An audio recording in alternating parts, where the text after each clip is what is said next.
Yes, it's recorded. Ladies and gentlemen, welcome to the Richard V. Chambers webinar in collaboration with BAC College. We would like to thank everybody who has logged on. We have 27 signees. Thank you so much. For those who has been waiting since 4 o'clock, minta maaf. The session was rescheduled to 5 due to the Prime Minister's speech. And thank you for your patience for waiting for us. We have here today our panel speakers, Professor Nuraisyah from UITM, renowned university in Shah Alam. My colleague and partner, Ms. Cik Marlysa Razak, who handles inter alia, the matters of tourism and hospitality law. We have a fourth panelist, Mr. C.S. Lim, a director of Legoland. But unfortunately, due to the reschedule of time, and due to some technical issues, he is unable to log on for this session. But he has emailed to Leslie, my other partner, Marlysa and I, his comments that he will be sharing with us. Very interestingly, because we inquired about the business sustainability of Legoland, what would Legoland do? He has even shared with us the plans for the reopening and of the plan. So we want to talk about the general principles, because we're not targeting Legoland, we're targeting generally what hotels will do, blah, blah, blah, blah. Before we continue starting, two things. Number one, Marlysa and I wish to thank Brickfields Asia College for this very kind collaboration to people like Mr. Rajasingham, Mr. Rajan, and Ms. Julie, who's pivotal in the organizing of this webinar. And of course, very importantly, is to the technological team, the tech team at BAC, who's managing this app for us today. Secondly, I would like to thank Professor Nuraisyah, who is allocating some time for us. I think the 1 hour delay will mean her gulai curry and the sambal that she's cooking is delayed by 1 hour. So sorry to delay your kitchen for an hour. And of course, my partner, Marlysa, who's been very passionately advocating this issue. Thank you, Mal, for leading this session. Before we start, some housekeeping. Below the screen, there is a Q&A. In fact, there's some very interesting question from Irene and a question about Airbnb and also the legality issues of the government's instruction. Some good questions really coming in. Please ask the questions. At the end of the session, say at about 5:45, we hope to address most of it. The session will be discussed based on issues and topics. We will first invite Marlysa to set the tone for the legal issues. And then we will, of course, invite Professor Nuraisyah for her insight on the legalities of, particularly for tour operators and whatnot. We won't be able to cover all tour areas, isn't it, Mal? I don't think we can cover so many. It's too wide, yeah. So today, Mal will tell all of us what are the areas we're going to zoom in, literally, because we are using Zoom in on these areas. And then we plan to do a part 2, a second part on this area. Oh, Mal, we got 42 people have signed in. Thank you very much to the 42. Terima kasih. So without further ado, can I first introduce Marlysa and later on Prof to just again repeat in 1 minute who are you and what, since we're on record now, your background, and then Mal, would you like to introduce yourself first? Yeah, all right, Ken. First of all, thank you, Richard, for inviting, and thank you, BAC, for hosting us. Ladies and gentlemen, I'm Marlysa Razak, one of the partners at Richard V. Chambers. I have been venturing and exploring the area of tourism and hospitality probably 2 to 3 years back, and simply because it started from passion, basically, as what I told probably about five minutes ago.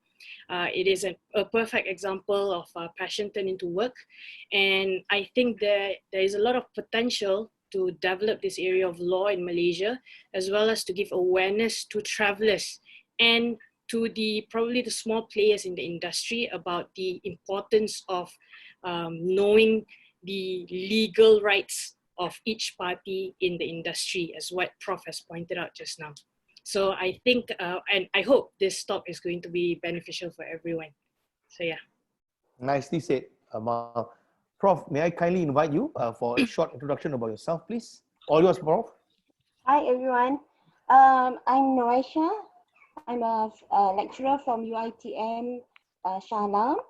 I've been attached with the Faculty of Law since 2000, and that is also when I actually started off with the research on tourism industry law, where I started doing research and also publications in research papers and also books on tourism.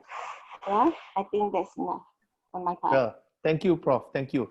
We are actually very fortunate to have you here because we are able to gain a deep insight, especially from theoretical and educational and your deep studies in this area. Thank you very much, Prof. So, Mal, I'm going to invite you to set the tone on how we are going to discuss this area. You are, after all, the expert. So, all yours, Mal. Okay, so as I've said earlier, tourism and hospitality law is a very wide area of law. Definitely we can't cover all areas today, especially within 1 hour.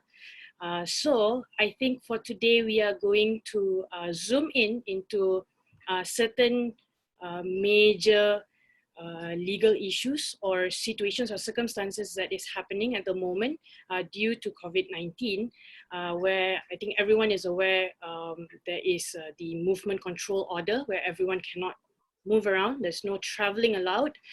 So there are a lot of cancellations of trips. There's a lot of requests for refunds from travelers. So that is one of the things that we are going to zoom into. And then also on the part of hotels, Mr. Sia Slim has given his input on hotels. What are the legal issues that the hotels are facing? So that is another area. So there's hotels and there's refunds and cancellations on the part of the travelers. Also, there are a lot of trips cancelled, and these trips probably organized by travel agents and tour operators.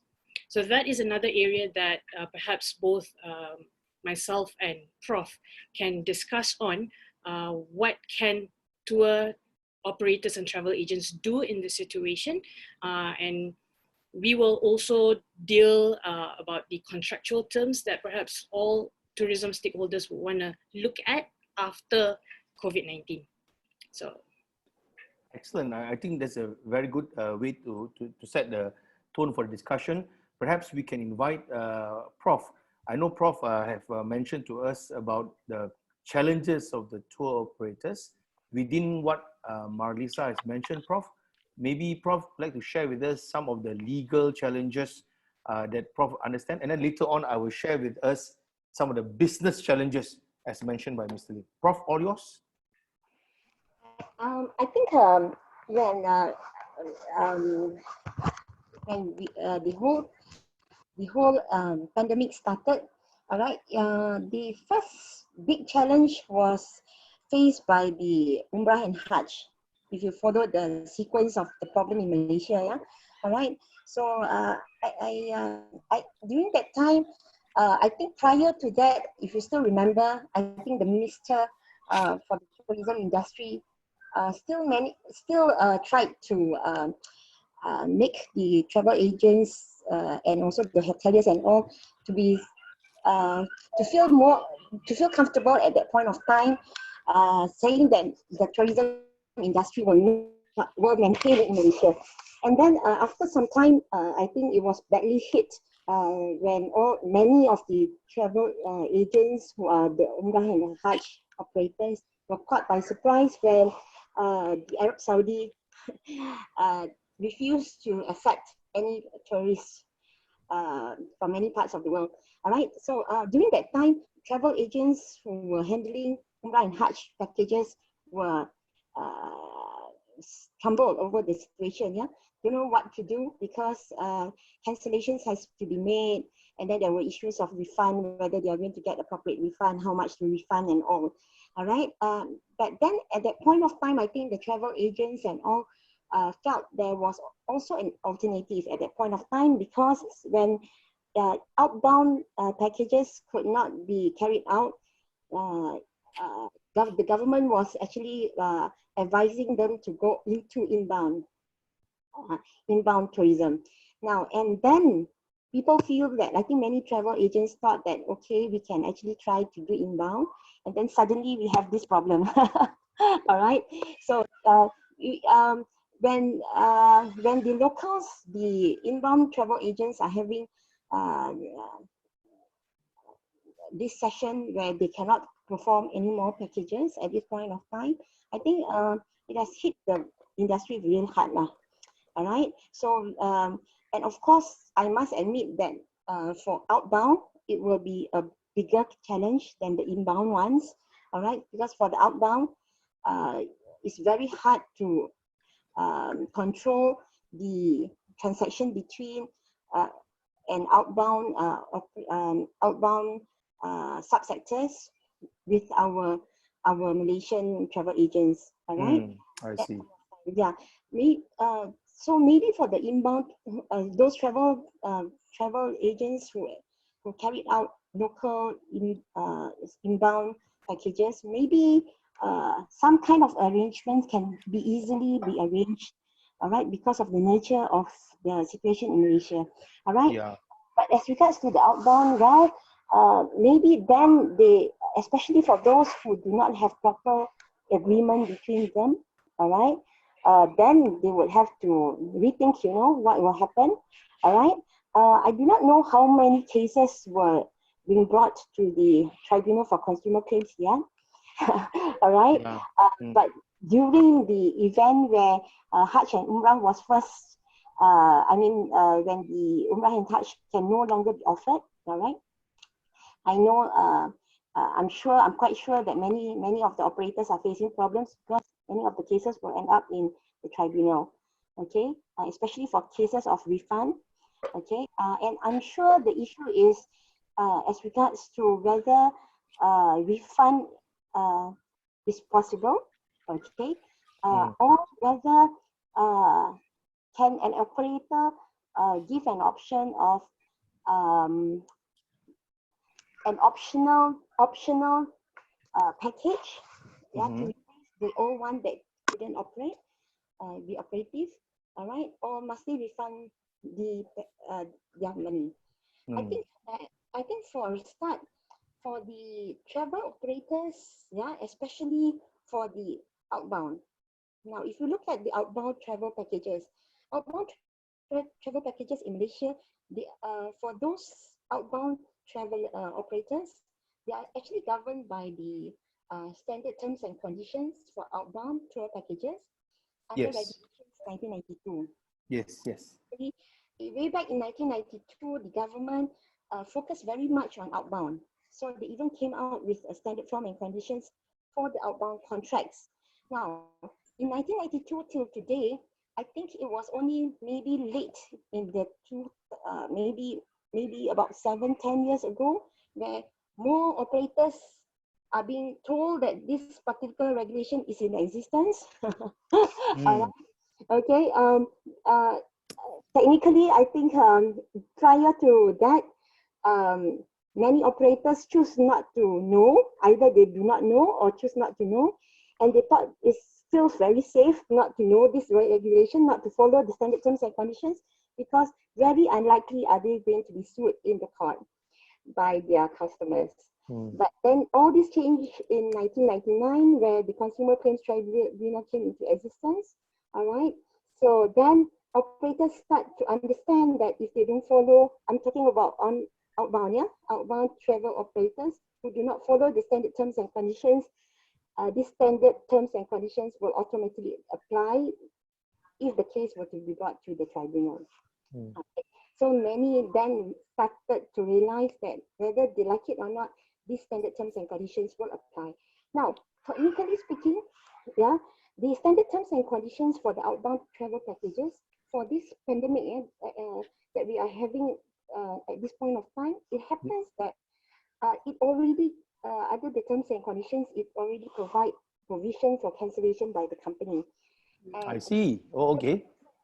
Under the concept of force majeure, all right, for the purpose of all the audience, yeah, who are not legal, okay, when a clause is being inserted into the contract, yeah, stating in a simple context, we call it events of act of God, all right, the company is allowed to cancel the package, yeah, and and I feel that these standard terms and conditions, though it's very old in nature, though I always condemn, there are so many parts where it needs to be amended, but this particular provision is quite fine because it provides that when there is such an event, and especially at this point of time, that it does provide for a specific clause there under an order from the government of Malaysia, which is beyond its control. In other words, the package could not continue because of an order from the government of Malaysia.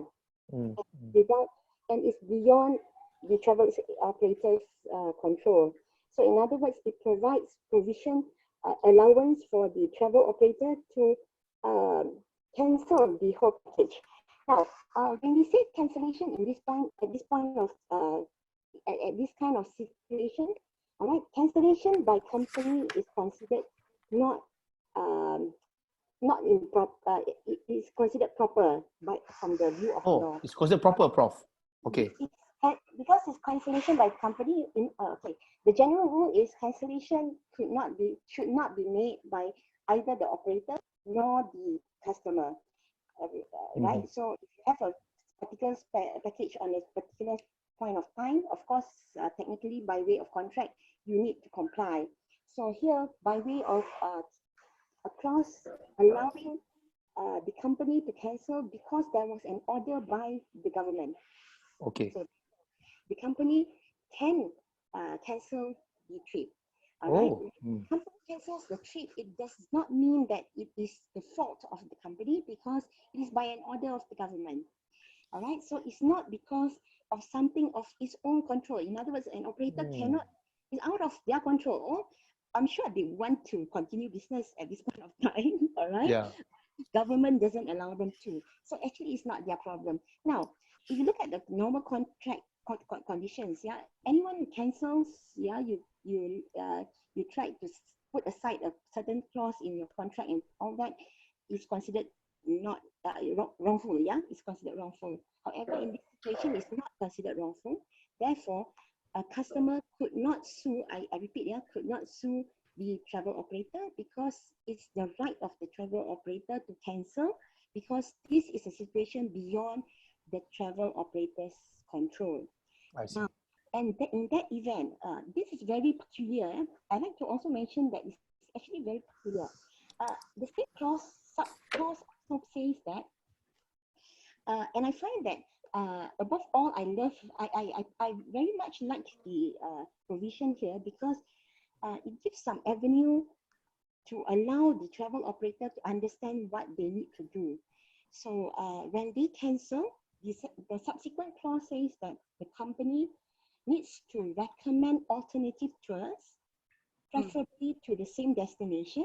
Oh, I see. Tours. Now, what I'm implying is this. For example, let's say I'm a travel operator. My package is to go to, say, location A. All right. So in event of government doesn't allow this transaction to continue, so what am I supposed to do? I would re-offer this package on a different date when I am able to do so. All right. Now, or alternatively, all right, because this particular clause does not actually only address the issue of what we are facing now. All right. So alternatively, say for instance, say for example, yeah, and let's say the government uplift the restraint of movement, yeah, order. So let's say to destination A, the operator could not. In country A, we are not allowed to. Tourists cannot go in. However, in destination B, tourists can go in. Let's say, for instance, yeah. Mm. Then travel agents can actually offer the option of B because, all right, I see. provided because they are able to offer. Now, assuming that the operator, because we are looking at not only now, I know now the government doesn't allow us to travel, right? Okay, but I'm talking about in future. Let's say after the 28th, yeah, of this month, let's say government allows us to move around. For example, tourism is allowed. For example, I'm just giving a hypothetical situation. So, for example, if that happens in Malaysia, and let's say tourism goes back to the normal pace in Malaysia, so, but then maybe there are some countries who doesn't allow tourists to come in yet. All right. So our original package was, let's say, destination A, but at that point of time, destination A is still closed. So travel operator can actually give an alternative, which is destination B. I see. Very interesting. Country B allows tourists to come in. Let's say, for example, to go in. Yeah. So here, the travel operator can actually give an option. All right. Since now we can free to move, my option is I offer destination B. Now, but then at the same clause, they also mentioned about if customers do not agree, because my preference was destination A.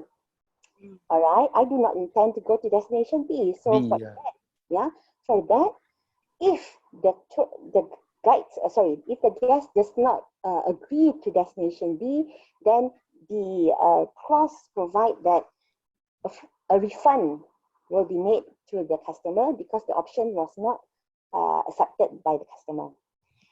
But there is one thing that I'd like to stress here. The clause also provides that in that event, that means this is a situation where the customer wants to refund, Yes. Because I'm not interested with the destination that you offered me. They want the money back. I want a refund. Yeah. Okay, I want my money back. Now, the clause allows the company to reserve some of the money paid as administrative fee. All right. And I see. So they can deduct some fees out of that. Yes. Yeah, because they have done all the work and all that. Yeah, they have arranged everything and they have gone through the hard work, etc., etc. And it's good. It's good in the sense that I think it's fair enough. All right, that the clause actually allows them to keep some administrative fee. Of course, the clause doesn't mention exactly how you calculate that and all. And we presume that, and I'm sure I've heard so many cases where sometimes, of course, definitely a full refund is never possible because the travel agents has already done their work, right? And normally the dispute will be how much can a company retain for administrative fee? And normally, I would easily advise them to go for negotiation. If you fail to do the negotiation, then your customer will sue you in tribunal for consumer claims. Then let's see what the tribunal has to say lah. How much is administrative fee. Interesting. Interesting, Prof. What a fantastic you basically set down everything. I feel I'm back in college, university, Prof. Thank you so much. I'm like taking notes, Okay, I'm taking notes. Then thank you so much, Prof. What a good start. But there's a trick there. I like to stress also. The provision that I'm talking about applies only for the outbound travel packages. Because the standard terms applies compulsorily for outbound travel packages. Now, my concern is for the inbound. For the inbound travel packages, there is no law in place yet to govern them. So in other words, they are free to go whatever terms that they like, and normally they don't even have any terms, I think. Or if they have very simple terms, I'm sure they don't go into the details. Now, that's the issue. There will be a real issue there, because what will happen then? All right. Okay, what will happen then? You see, for the standard terms and conditions, I'm not very worried, because even if the operators are not using the standard terms and conditions, I'm sure many of our audience will agree with me if I say that many travel operators are having their own terms and conditions. I'm referring to outbound travel operators who do not apply the standard terms and conditions. They under the regulations 1922, they modify it, etc., etc. I wouldn't want to argue about suitable to alter and all that. But I just like to stress this: as long as the law is still in place, that means it has never been amended yet by the government. If a dispute arises in the tribunal in consumer claims, the standard terms and conditions as per in the regulation 1992 will apply. So it will apply. So no matter how they argue, whether it's reasonable, unreasonable, or whatsoever, it will still apply because it's the law at the present time. Okay. So, All right. Good start, Prof. Yeah, we'll expand that later. I can see that you are dying to tell us more. So fantastic! Oh, wow, so much information, Prof. I think we have 62 people have signed in. Fantastic! Thank you so much to the 62 people. Thank you so much. And then, as you know, the webinar was delayed to 5 o'clock for the Prime Minister's speech. Mal, Prof have said what a strong foundation. Yeah, I feel like I think macam kita ni might as well just take note lah, cikgu. Yeah, but you know, there's some points Prof mentioned. I was thinking from your practical point of view, right? What are the kind of contractual terms that may be reviewed by tourist stakeholders in future? Now that you heard Prof talk about the inbound, outbound, generally for the tourism industry stakeholders, what kind of contractual terms and review would you take into account? Right. Okay. So basically, I think before I answer that question, I just wanted to add one point of from what Prof has elaborated, that travel agents and tour operators, they have fiduciary duty over their clients.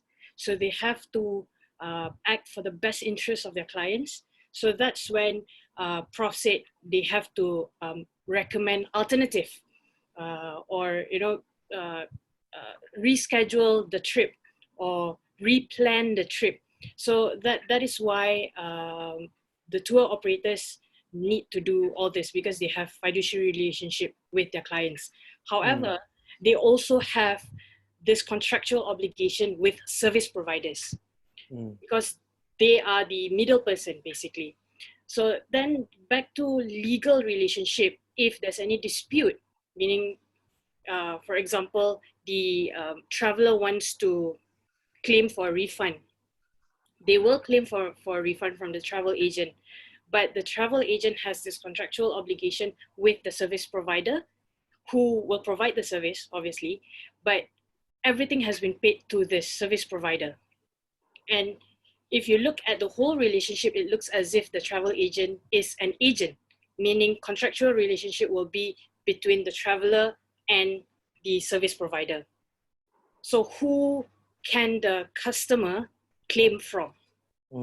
From the regulation that was brought forward by Prof, the travel agent has a duty to refund. So, but the travel agent has already incurred costs by paying to the service provider. So where does this travel agent stand? Then they will incur a lot more cost. So there is no a particular set of rule that governs this.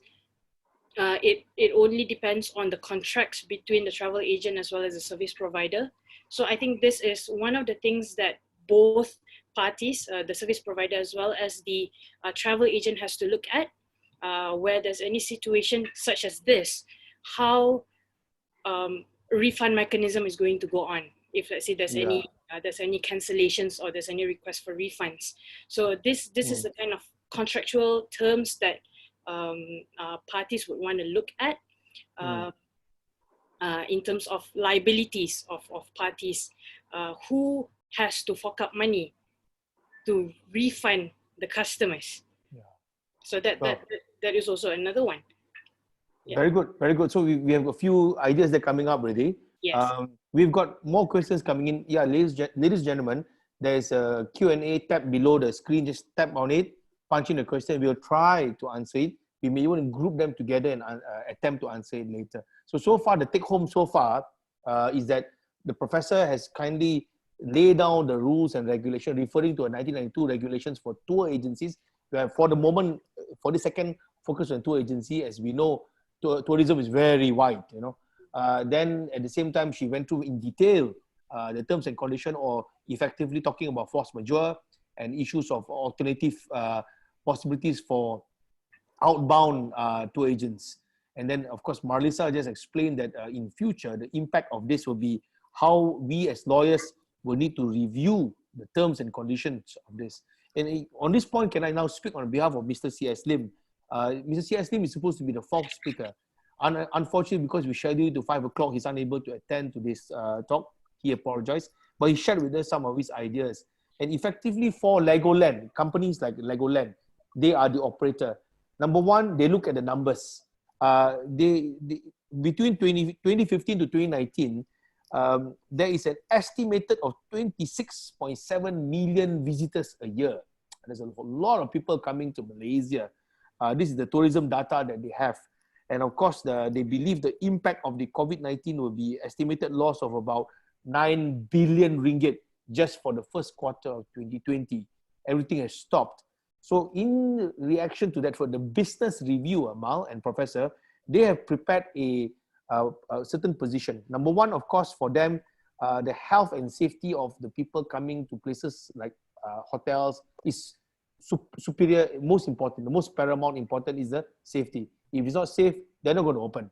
But they have plans. For example, after the MCO, they have to prepare for the reopening, where they have to reinforce confidence on safety and hygiene, which I believe they will then impose pertaining to their marketing to assure people that the hotels are safe.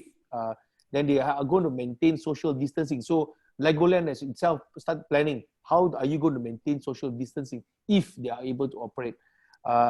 There's also a temporary freeze on potential risk area where there are too many people focused on one particular theme park. They may not allow people to go in. So even major hotels like Legoland are already planning their post-MCO reaction. So other than the legal issues like what Marlysa is saying, and the legal standard and basis of what Professor is saying, but in reality also, they have taken into account all this and they are preparing the reaction to it. Other than, of course, refunding money. So in fact, on refunding issues, Amal and Professor, I think most hotels are prepared to refund if the things are not going on. But of course, it's all down to cash flow. A lot of businesses are suffering from cash flow. So that's another matter, yeah. Yeah, correct. So flowing from that, Prof, back to Prof. So we have discussed about the tour agents, the inbound, outbound. In your views, Prof, what are the other general legal obligations and responsibilities of the travel agents even after the MCO? What do you think will be, you foresee, will be the obligation and the responsibilities of tour agents and operators after the MCO? I'm sure, yeah.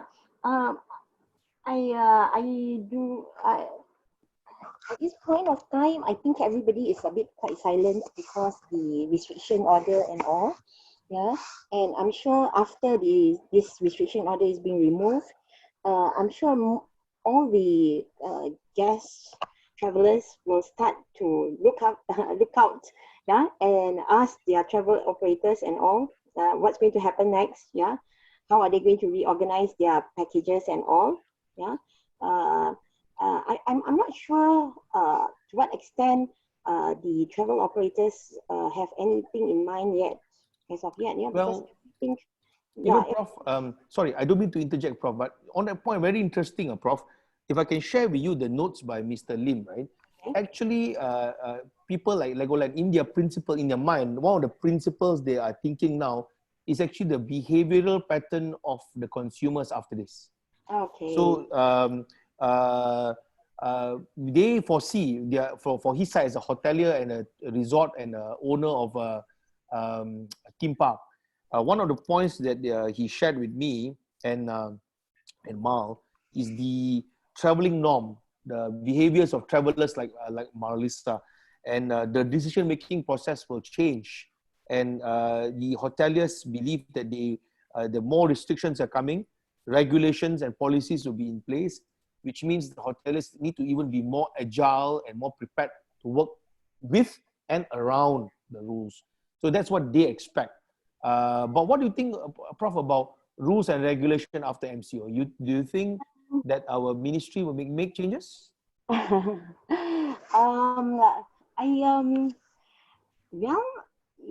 maybe the general order or the general statements that occasionally we hear now and then, yeah, about social distancing, etc., etc. Yeah, this general rule will apply across the board. Okay, as regards to whether or not the ministry will come up with rules and regulations specifically for the safety of the guests during tourism, yeah, yeah, maybe that can be in place as well. I'm not sure whether how fast it will come through. Okay, but my concern is just this: if standard rules and conditions on safety, yeah, for instance, is being placed in Malaysia, it can easily govern the local inbound travel. Yeah, but Yes. I would foresee that it will be very difficult for the ministry to actually lay down conditions, yeah, for the outbound ones. Now, of course, it's so easy to make up laws. Definitely, it's so easy to draw the safety rules and conditions. We can easily come up with rules and conditions governing all kinds of tour operator, what they need to do and not to do, etc., etc. But at the end of the day, especially when we are talking about outbound, how do we control? Yeah. The mechanism to control. Yeah, that is a way out from the touch of the ministry. Yeah, all right. We can do all kinds of restraints. All right, but then at the end of the day, how effective it would be. But of course, I can also foresee that in other countries as well, their local laws might also they might also come up with new rules and conditions governing their own industry.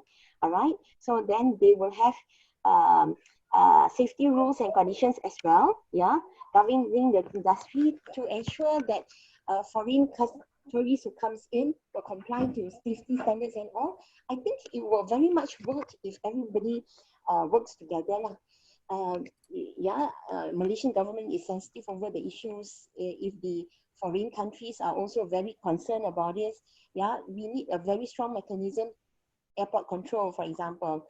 Yeah, all kinds of rules and standards has to be in place everywhere, not only in Malaysia, but in every country. If that is in place, I think maybe, yeah, there is room for us to continue, yeah, movement in a safe manner.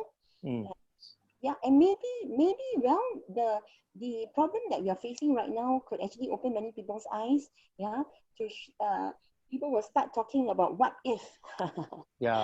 If, yeah, something that many people doesn't want to talk about. Chinese don't talk about the negative things. Yeah. Yeah, correct. Betul. Always talk positive. Yeah. So, yeah, think positive. Don't talk about what if. So now I think people will start to talk more about what if. Okay, what if it doesn't come true? Okay. Yeah, people will be more sensitive about those issues. Yeah, safety conditions, etc., etc. Cancellations, for instance. Yeah, it will be in everybody's mind. And I think it's a progress also. Yeah, good point, Prof. You know, very clear. You put out the potential scenarios which may happen post MCO. But Mal, post MCO, do you foresee things may turn litigious? You know, we have, for example, the MAFCOM tribunal, the consumer tribunal. Of course, we're not touching about aviation today, but we have to talk about tribunals. What do you foresee for consumers and the tour agents? What's going to happen in terms of litigation? Do you think it may happen, and if it does, what are the areas which may be litigated? All yours. I think some of the disputes may turn into litigation at some point, especially if both parties are not willing to cooperate, sit down and negotiate, because I think at this point of time, that is what parties have to do, because everyone is going through the same thing. So the parties will need to sit down and negotiate how they can move forward with whatever contractual obligations they have. But if both parties are not willing to do that, I think things will turn litigious in the future. From the part of the consumer, of course, a consumer tribunal, I think, will be swamped. Some travel agents or some aviation companies will not want to refund or some hotels will not want to refund any fees that have been paid by the customers. Other than that, maybe the hotels are not able to provide services to customers, and got into trouble with the travel agent or with the customers. So I think there is potential litigation in the future, but because of the whole situation right now where everyone is going through the same thing, I hope everyone is calm and try to work together, as what Prof has said. But if parties cannot help it, then I think there is potential for litigation in the future. Yeah. Interesting. Well, while we are talking, Mal, I just received a text, and apparently the government has allowed, nothing to do with today's topic, but just to let everyone hear, one of the senarai perkhidmatan yang dibenarkan, number 5 is perkhidmatan sains, professional dan teknikal, termasuk penyelidikan dan pembangunan. So the professional part, I don't know whether it comes, legal profession applies to that or not. So we'll find out soon. Yes. But unfortunately, I don't see the list of tourism. Tourism is not in the list. Because tourism involves a lot of movement of people. So that is very dangerous to open up, actually. Yeah. Because just now the Prime Minister announced that there are some leeway to certain industry. I think he has to, because our economy is suffocating, and we may survive COVID-19, but the country may not survive economically. But so now he has some of the list. One of them was aerospace, automotive industry, machine industry, construction, blah, blah, blah. So unfortunately, I'm just going through it. I was looking for tourism, tak ada.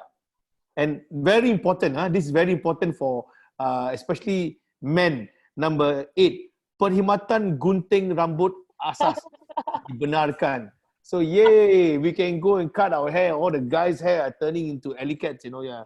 So, and then Dobbies are allowed. Now we can go out and use Dobby facilities. So we'll soon see. Yeah, that'll be interesting. All of us yang pakai baju busuk berapa 2-3 minggu dah.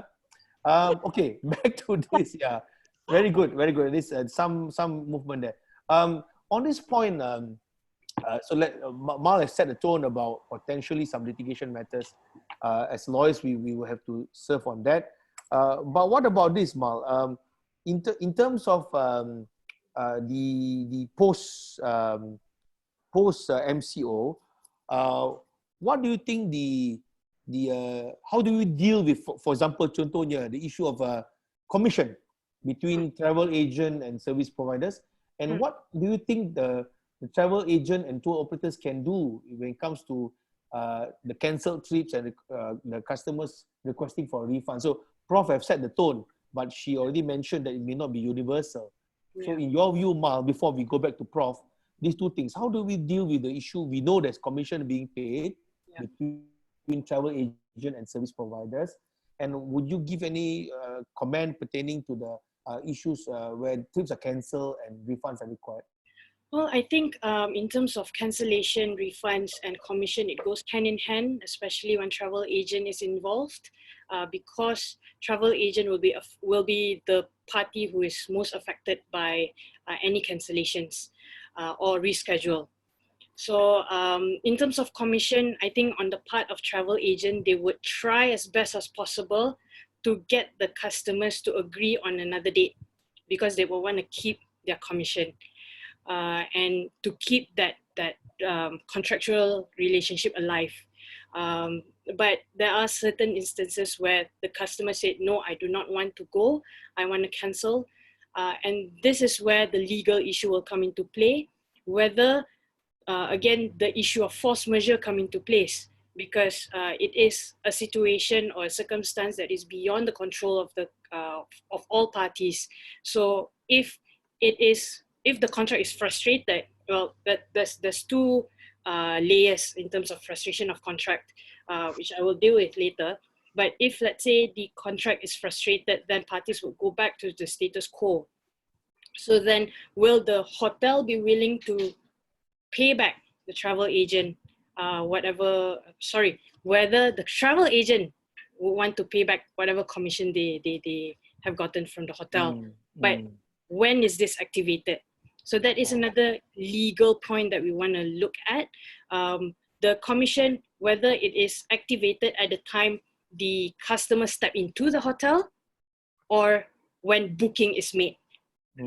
So probably this is one of the contractual terms that parties may want to look at in terms of the mechanism on how commission is to be paid or when commission is to be paid. Yeah, so this is one of the things that parties may want to look at. It sounds like a potential matter which may explode, may even turn litigious, you know? Yes. Yeah, so if you're not careful. Yeah, because some contracts, especially with the small travel agents, they don't really have contracts with service providers. Sometimes they will just go around and ask for perhaps the lowest price. Yeah, price, yeah. For a 5-star hotel, for example, and that is the hotel that they will offer to their customers. So there is no contract per se. Then Contracts Act will come into play, but Contracts Act does not talk about commission. So then how do we deal with this? Of course, as a lawyer, I would advise my client to have a contract, to have a written contract, so everything is laid down in writing clearly. But some travel agents, especially small ones, they don't have. So this is a potential issue that maybe can turn litigious in the future. Yeah, of course, I will sound very prejudiced as a lawyer, but in my view, I think every single tour agent should have a lawyer, some sort of a lawyer, you know. Of course, orang kata, of course, Richard, you lawyer kan? Of course, you say like that, but the truth is, all tour operators need a legal support. And before I go back to Prof, one issue, what do you think, Mal, can be done by travel agent and tour operators when trips are cancelled? So Prof mentioned about or giving alternative, you know, outbound. But in your view, what other ways can we do? Can we give them credit so that, look, I give you first credit, lain kali you can come back and use again? Or what are the alternatives you may consider? Well, I think as travel agent and as business operator, of course, you want to keep your customer. You do not want to lose them. So once there is rumor to say, you know, maybe the customers want to cancel, you would persuade your customer to stay with you as long as possible.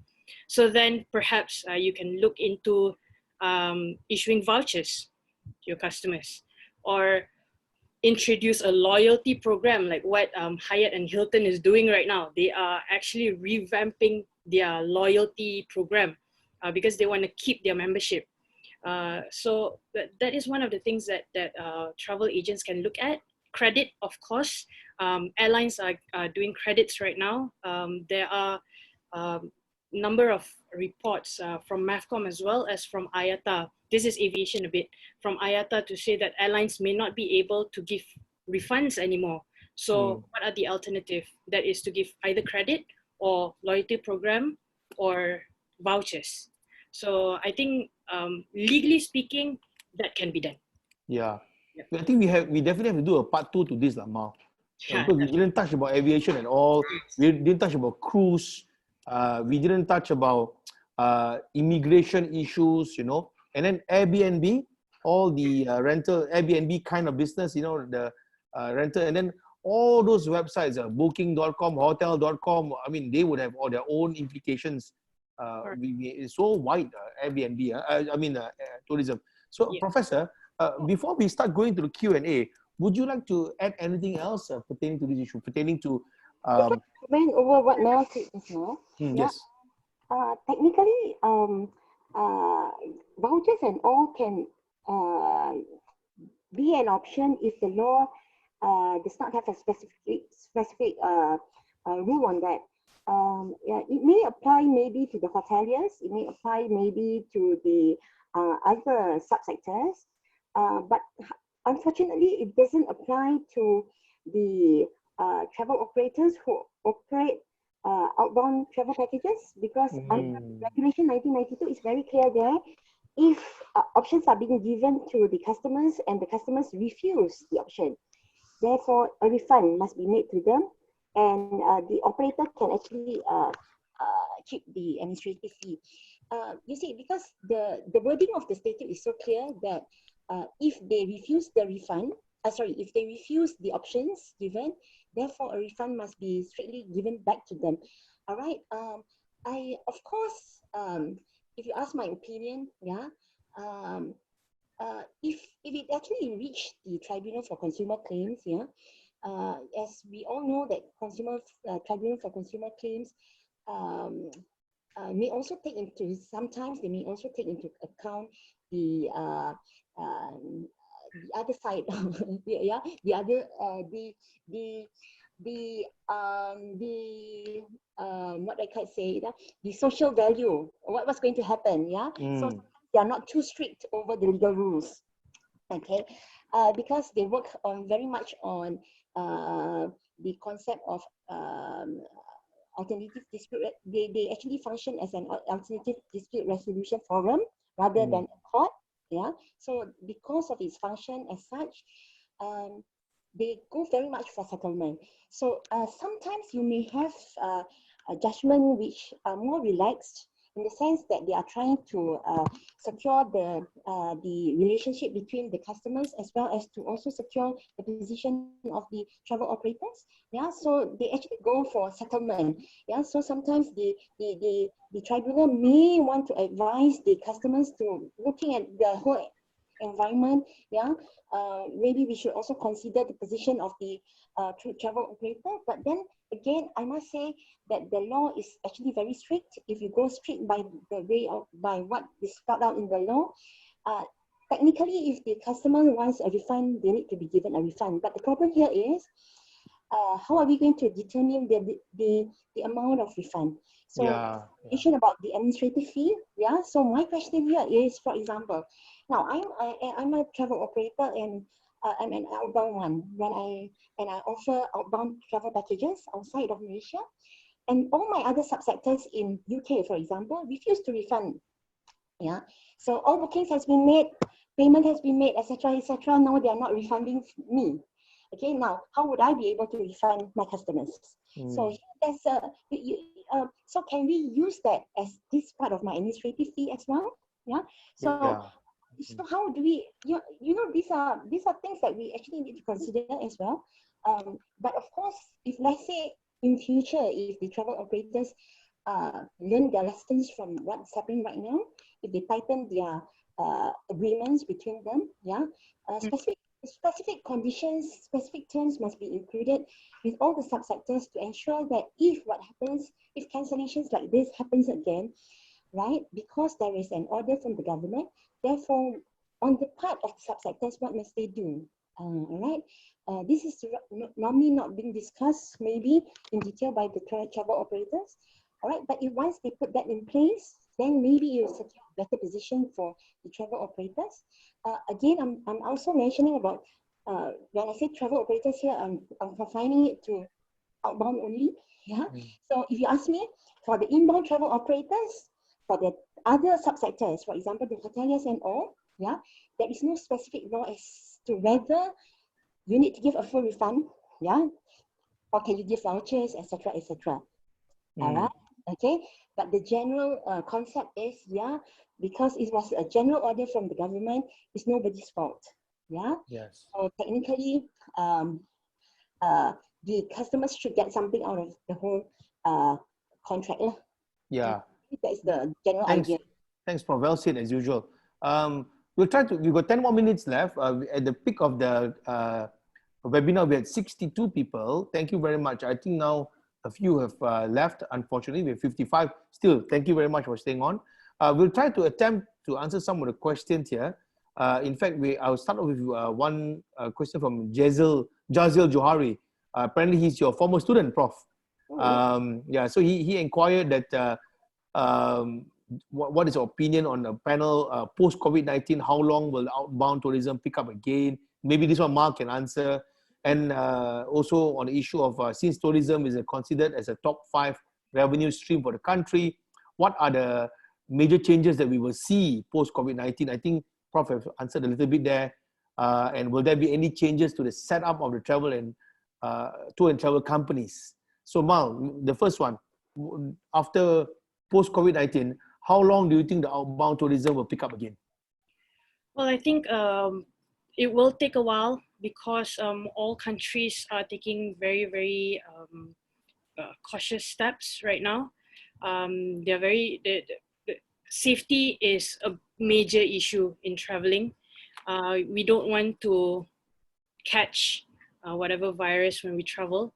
So I think a lot of countries would take a while to open back their borders to foreigners. Because right now, as you all know, a lot of countries have already closed their borders to foreigners. Like Malaysia, foreigners or tourists cannot come in already. They can go out, but they cannot come in. So it will take a while. I think probably the next 6 months, then only the tourism industry will pick up. And of course, there's fear as well among people. Yeah. In fact, just on that note, Mal, many people are not aware that our host, BAC College, they have another college called the Reliance College, which is specializing in tourism. And I know for a fact, I think Julie, who's listening in, there are plans to run courses online. So I think many of these tour operators and all that, one of the ways they can convert themselves for the next 6 months, and like Mal suggests, is it could be up to 6 months, which I tend to agree. Maybe one of the ways the tour operators can sustain themselves is conducting coaching, training, talks, They can even do simple 30 minutes talk about habits of traveling, what to look out for when you go to, Mal will notice, when you go to Paris, what do you look out for, the naughty things in Paris, So maybe they can do that. People can sign on, pay 5 ringgit, 10 ringgit to watch, listen, or they can do it for free. Then people still remember the travel agent. So in short, maybe education online could be the way forward to sustain the companies while waiting for it to come back, isn't it? Why not? Why not? Yes. And then we can get Professor. Prof is so well versed. Prof can easily be the cikgu for all of us. Wow. Yeah, isn't it? I'd like to just a short comment on the question on setting up of the business. Right. For the past many years, there's always been a debate of whether should the government be more strict on the rules regarding the setting of the travel operators and all the other industries as well. Yeah. All right. I think after this event, all right, the government will then have to actually think hard as regards to whether do they want to restrict, do they want to tighten the rules on the setting up of the companies, right? Because, for the past many years, because of the some of the challenges that the customers are facing in travel industry, so government came up with many conditions, for example, modules that the operators need to go through, for example, before they can actually renew their license, and also before they could actually set up their own business. So we could also expect that maybe in future, because of the pandemic that we're facing, there may be more legal criteria that needs to be fulfilled by the travel operators or even the other subsectors before they can actually start running the business. Yeah. I agree with you fully, Prof. I think after this COVID-19, being positive, we will survive, we will prevail. And then in 5-6 months' time, I think the Minister of Tourism, who's by the way now currently is a lawyer, our former Minister of Law, she should know, if anybody, it will be her. So she would be able to change the rules. So I foresee it happening. Yeah. Well, good. Another question is that, just to group up the questions, we have inbound, outbound. And one of the inbound questions about traveling inbound. How does this affect medical tourism in Malaysia, and whether or not the legal implication or the government advisory, not allowing people to come in from Irene? I think she questioned that with the comparison with instruction on staff. I'm not very sure on that, but I think the key is about the government advisory. So, inbound people coming to Malaysia, how do you think will affect medical tourism, for example? We are very healthy in medical tourism, and also all these government rulings. Do you think it will deter people coming to Malaysia? after the MCO, of course? Well, after the MCO, I think things will get back to normal, but it will take time. And Malaysia is one of the countries with very, like you said, healthy medical tourism. For example, a hospital in Penang is very well known for medical tourism. I think after this, it will pick up, but slow. Yeah, that is tourism, I think. In terms of government's advisory, I think what Irene is trying to ask is what is which one prevail basically, I think. Irene, I'm not sure whether I get this right. Yeah, The that could government's be the question. advisory versus instruction on staff. Well, for this, legally speaking, the employer, okay, now I'm going into that area of law. The employer, the hotels or the travel agents or whoever, they have to comply with the order of the government. If not, they will get penalized by the government. So whatever instructions given by the employer have to be in line with whatever the government is saying because of the situation currently. So if, let's say, there's any contradiction, perhaps the employee can raise whatever order given by the government to the employer and see how it goes from there. Good point. Prof, would you like to add anything on the point? I think so far, even in this period of restraint order, I think our government has shown very sympathetic. In fact, they are still very, very kind to outsiders. Yeah, Yeah. Foreigners. Yeah, I mean, we provide extended permit for them to stay. Right, those right. Yeah, I mean, I think our government has been very kind all this while to foreigners, and I don't think I think though we are very much concerned about movements and all. I think the medical industry, tourism industry, I think it will work out fine in future. Technically, because our government is very strong, very supportive of the industry from day one, yeah, and well, especially medical tourism. Well, if you ask my opinion, after all, we are dealing with the medical professions, so for safety reasons, etc., I'm sure it will be easier in that sense. If you were to ask me, mass tourism as compared to medical tourism, I think of course medical tourism will be easier to control. Yeah, something to look forward to. Yeah. All right. So I do think that foreign people will still come in for medical tourism in Malaysia. Yeah, because ours is cheaper compared to other places. True. All right, we'll try to round it up, Prof. Maybe one last question in anonymous inquiry. I think this is going to be a tough one to answer about Airbnb. A lot of Airbnb owners maintain the loan to purchase property based on rental income, even with the 6 months moratorium from the banks with less tenants expected for the next 6 months. How can these owners sustain and keep their property? I think it's going to be a tough one to answer because property is about human being, right? So having a property, you buy property not for it to be empty, you buy property for people to go in to use it or live on it. So long as we can't move, I'm willing to answer this for Prof and Mal. I don't think, it's a very good question. Yes. But I've been thinking since 4:50 when the question came out. I'm like, macam mana nak jawab this question? Very good question. I was thinking about that question as well. How to answer? So good question to the anonymous attendee. I apologize. I don't know we can give a solution. But one thing I can think of, maybe that empty space may be used temporarily to keep stock. People can use that place to keep boxes.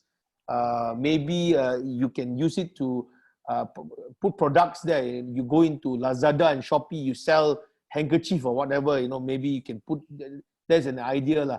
But definitely I think people can use that lot for quite some time. I'm sorry, I'm not really going to answer that question, but since the question is on Airbnb, my concern, I see what's going to be issues after this as regards to Airbnb. you see, in future, if the government uplift our restriction movement order, all right, and movement is allowed, but then restricted as well. I mean, controlled, yeah, controlled, yeah. So there will be safe rules and regulations to secure movements, for instance. Then, if rules and regulations are being laid down for hoteliers, for example, to ensure safety standards are being upheld, etc., there will be an issue in Airbnb. Prior to this, we are talking about Airbnb not being registered, right? Not licensed. That's another issue there. Yeah. So now, if let's say when the government allows movement but control, if I'm looking at what may happen in future, if I think the already indicated that point, even if it is allowed, it may be controlled. Yeah. So if, for example, restricted movement is being allowed, yeah, but then they can still, if in other words, if government were to allow us to go into a hotel, etc., will there be a requirement that only registered ones, yeah? Yeah. All right, only okay. etc., then they are very badly affected, the Airbnb. Yeah. These are some of the things, well said, Prof. Well said. Yeah. Sorry, Prof, there's a reason why I am asking to interject, because it's only 6:03, and I think this platform may need be used for another session after this by Breakfast College. And I think the attendees, some of them have been here for more than an hour. Thank you very much to everybody who's here. Can I invite the speakers each to give a 1-minute summary on what they feel, to summarize what they feel today, and then we can call it a day. So Mal, maybe you would like to summarize first before I let Prof do the final summary? Okay, so I think tourism industry is badly affected, but of course there are rooms for us to, I think probably we can take this time to step back and look back at our contracts and how can we regulate the relationship between parties. This is legally speaking. This is a good opportunity actually for the tourism industry to relook at all legal relationships between all parties. Yeah. And I think the smaller players in the industry may be able to compete after this, because the big ones are, perhaps some of them are already in trouble. So that is my take for tourism industry. And yeah, I wish everyone to stay safe and stay healthy. So thanks, Mal. Yeah. Prof, your 1-minute summary, please, Prof. All right. As I always say to many of in most of my talks, yeah, I always say that tourism industry is a tough one, yeah, especially for the travel operators, the hoteliers, and etc. But then you see, to me, yeah, well, very strong people who can manage all this one. Who can manage all this one? When hoteliers say they are being hit bad by the illegal Airbnb, for example, but they survive. The travel operators, when they are being sued here and there, yeah, in the tribunal, well, they survive as well. And I think those who actually opted into the industry are strong ones, yeah. And I feel that the strong ones will survive. And what's happening right now has actually taught us to that we need to learn a lot, yeah. We need to catch up. All right, to modify to modify the way we do our work and all that. All right, and I believe that majority of the people in the travel industry can survive. Yeah. Well said, Prof. I'm with you. I'm with you on that. Yeah, we will survive. Yeah. So, ladies and gentlemen, the take home for this session for the last 1 hour. So, the delayed session, unfortunately, is that we look at the rules and regulation for tour agencies, the inbound, outbound problem. Mal said very interestingly, all tour agents are actually fiduciary duties. We had a view from the hotel and hotelier and a theme park operator of what they foresee after MCO. They even had a study on the behavioral pattern of the prospective behavioral pattern of the consumers in the future. And you had a discussion pertaining to Airbnb, potential litigation, etc. So a very, very wide topic, despite only covering on these 2-3 areas only. So with this in mind, can I trouble everybody to give a cyber applause to Marlysa and Nuraisyah? I think we can hear them, clapping all over Malaysia. Thank you very much I think the two speakers did fantastic. They were prepared for this topic. They spoke with passion, and they clearly know their stuff.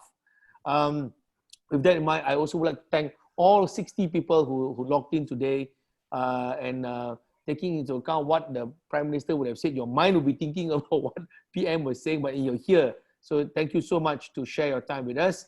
With that in mind, I would like to say that things are tough. We have to do this all as a group. We need to get over this together. So my current favorite hashtag for now is always been together, we will prevail. With that in mind, thank you very much. Take care. Adios, amigos. Stay safe. Bye. Bye, everybody. Bye. Everyone.